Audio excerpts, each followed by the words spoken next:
Bursts at a time, you can work 12, 14, 16.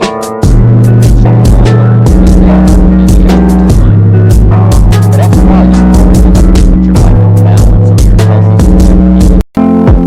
Let me give you just a few tips on time management essentials. First of all, you run the day or it runs you. A little simple analysis. It's not that difficult to get something started.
Good plan for the next 10 years, especially some of the things you want to accomplish. Let our dreams pull us through, our objectives sustain us, get us up early, keep us up late, all right, drive us to do the disciplines, read the books, take the classes, study, whatever is necessary, and a constant review of your goals, because that's how you determine how to use your time, whatever priorities you're going for. Then you need a plan to achieve your goals. And game plans, laying out 6 months, laying out a year. When you do business internationally, several corporations, we just formed our first Australian corporation. You just got to have game plans to lay all this stuff out. Otherwise, it just doesn't get done. Things get missed. Taxes don't get paid. The details don't get taken care of. You've got to learn to think on paper. And if there's one thing under time management we can get across that's major, that one is it. Another key is learning to separate majors from minors. That's high on the list. Making sure you don't spend major time on minor things. This is why you need to think on paper, put your game plan on paper, to make sure you're not spending major time on minor things. Little phrase I have says, don't mistake movement for achievement. It's not that difficult to get busy. What you have to do is check to see what you're busy on. Because it's easy to haul out the trash and fix the screen door, get the car washed, take the kids to school. I mean, it's easy to stay busy, right? The key is on what? So, separate majors from minors. Next time management essential is concentration, zeroing in. Preoccupation is fatal, both on the freeway and in business. You got to keep your mind concentrated. I have a little rule that says, don't start the business day till you get to the office. I used to start my business day in the shower or at the breakfast table, and it just messed up a lot of things. I'm sitting at the breakfast table, guess where my mind is? At the office. I even got mixed up going to the beach and trying to, do some relaxing time. But sure enough, when I'm in the office, I'm thinking about the beach. And when I'm on the beach, I'm saying I should be at the office. Now, see, that's mixed up. We quoted that little quote from the Reader's Digest in the evening seminar, right? Wherever you are, be there. If you're at the breakfast table, be there. When you're having a conversation with somebody, be there. When you're on your way to work, be there. Enjoy the ride. Take a look around you. What's going on? Study human nature. What's happening? Be there. And then when you get to the office, go for it. Next time management essential is learn to say no. Boy, it's easy to overload your calendar, get yourself into all kinds of time management problems simply because you didn't have the strength to say no when you should have said no. It's much more difficult to say no and then try to get out of it later, call back, make the arrangements, go through the whole embarrassment. Better to say no than to say yes and have to back out. Ron Reynolds has a good phrase. It says, don't let your mouth overload your back. That's good. The next time management essential is when you work, work. When you play, play. That one I learned the hard way. See, if you're going to put in a day, just put in the whole day. And if you're going to take some time off, take it all off. Right? Take the whole day off. If you're going to work a day, work a good, long, hard day. If you're going to play, play, play all day. Either work all day or play all day. Because guess what? If you're going to knock off at 3 and go play, guess what you're thinking about all morning? Right? Knocking off at 3 o'clock. I mean, it's one of those things. It's hard to zero in, on something and make it productive if you're making plans to do something else. Now, part of this depends on what you do and depends on your work schedule and the job you have and the business you have, right? I understand that. Everything we're talking about these 2 days needs to be altered and monitored and worked around to fit your particular situation. I understand that. I have a builder friend of mine up in San Jose. His name is Peter Paulson. Peter's got it down pat. Peter works a week and takes off a week. That's the way he's got it arranged. He's a builder.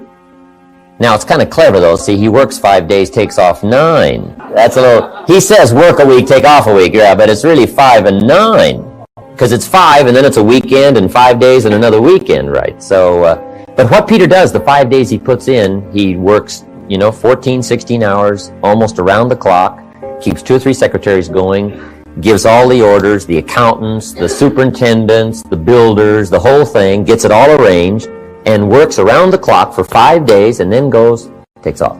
Now, you might not have the luxury of being able to do it that way, but just work on this. When you work, work. When you play, play.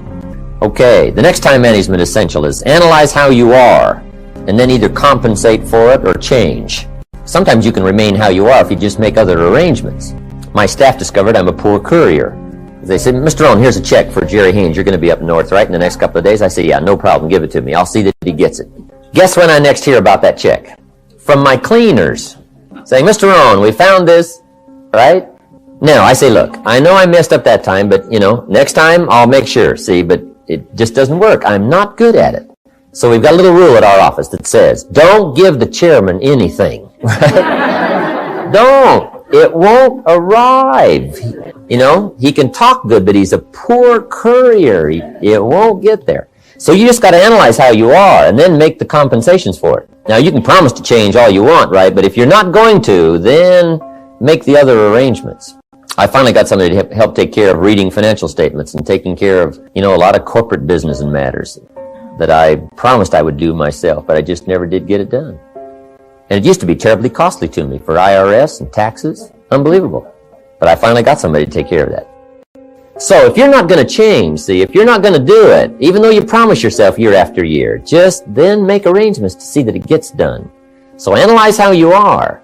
If you're good at bookkeeping, then keep your books. If you're not, just don't keep promising. Just drop off all that mess, twice a week or once a month in somebody's lap and say, here, figure this out and I'll pay you to do it. Sometimes for $100 a month or something, $50 a month, somebody will just, calculate a lot of stuff for you. Just save yourself all the grief of promising and never doing it. So analyze how you are. That's very important. Next time management essential is beware of the telephone. Beware of the telephone, a useful tool, but it can also get you into trouble. So you got to watch the telephone on time management. Here's one way to use the telephone. Make sure you make an agenda before you make a call. Make a little list of what you're going to talk about before you call. Don't try to think and call out of your head. But if you don't have this agenda, you wander around, talk about all kinds of things that probably aren't essential. And then you have that at the end of the telephone conversation, you say, let's see, there was something else I was going to talk to you about. I can't think of it right now. If I think of it, I'll call you back. See, great time waster. Also, when you make an agenda, it's really great when you come back to recall the conversation. Remember we talked about doing these 3 things? You say, no, we didn't go over that. Say, well, let me see. Oh, yeah. There it is in my log, the agenda of the telephone conversation. Okay, so use the telephone. Now, you got to beware of the telephone at home, too. Now, you might have to have some business calls at home, but you got to be very careful. The phone can be an incredibly disturbing influence on family and social, personal life. So learn to regulate that. They got the phones now, you can just shut them off, right? When somebody calls, it just sounds like you're not there. You know, the phone just rings, but you don't hear it. I can just let the phone ring, but some people can't do that, right? I've had people over at my house, my phone rings. They say, aren't you going to answer your phone? I say, no, we're having lunch or whatever, right? So you got to answer your phone. I said, no, you don't. I got them go answer my phones. They say, it's for you. I said, I imagine it is. Yeah, come on. Next, time management essential is have a certain time to solve problems. We found that helpful, especially in the business world. We say problems after 3. Just set them aside. Now, you don't ignore them, but you just set them aside in a certain time frame. All the problem calls, you just call back after 3 o'clock and just go right through them. Now, also, in setting them aside till 3 o'clock, problem comes in at 9 o'clock. And you say, hey, 3 o'clock, Mr. Rohn's going to get on the phone and make all these problem calls, right? Call back all these answers. Guess what usually happens between 9 and 3? Somebody calls back and says, hey, tell him not to call. We've already got it worked out. But see, if you take that call when it comes, sure enough, now you got to spend time. We learn in sales training. People ask questions. You say, hey, save that till training class. Bring that question to training class. You just learn those time-saving things, so you don't have to cover the same things with each person. Okay. Next on time management is read all the books. Just get you some ideas on time management from the books. There's books by Bliss, McKay, Lakin. Because that's where you get the answers. Because everybody's got tailor-made situations that need different answers. So just read them all. You know, some of them's got some kind of weird stuff. Right? If you're weird, do the weird stuff, right? Whatever. Read it all. Next time management essential is be more alert. Part of the alertness is not only what's going on, but also be alert to looking at all your present procedures. You may have some old outdated procedures, stuff you've been doing for 5 years, and it's taken 10 hours instead of 1, right? You could put it on a computer or something. You could just, go through, because it's easy to just accumulate a lot of wasted time, wasted motion by not, updating all of your stuff. You don't have to use the old, you don't have to use that anymore, right? The old calculators. They got the neat, easy stuff, right? Just go through it, make sure you're not bogged down with some old, antiquated stuff that's wasting a lot of time. And then be more alert. Take a look at what's going around you. Say, hey, I've been going from here to there, and it's taking too much time. In sales management, we teach, don't go across town until you've gone across the street. Have they heard your story across the street? Guys, I got this hot prospect 40 miles away. It just probably isn't worth the time. It's too far. The span of distance is too long. Just shorten up the span. So be alert as to those kind of time wasters. The last one here is ask questions. When you get ready to talk to somebody, ask some questions. It might save you a great deal of time. Because it's easy to talk to somebody for an hour and then discover you've been on the wrong subject. Or maybe you're talking to the wrong person. Say, who are you? Oh yeah, John, I forgot. You're talking about somebody else's problem. No, ask questions. Then you can get right to the heart of the matter. And then after you've asked a couple of questions, ask a couple of more. Because you can ask somebody, hey, what's wrong? It's not going well, what's wrong? Guy says, well, I can't seem to get at it. And then you just go on, here's how you ought to get at it, and so on, when that's not really the problem. Most people at first don't disclose the real problem. Make sure you learn that in management. Most people at first don't disclose the real problem. They disclose the surface problem. Sometimes the real problem is the problem. Guy says, well, I got some problems at home. So, oh, that's why you're not getting out there. I've been talking about hitting it when the real problem is something's wrong at home. Let's talk about that. See, just a couple of questions, and you just save yourself an hour. You save yourself talking too long about the wrong things just by asking the questions, okay?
Bye.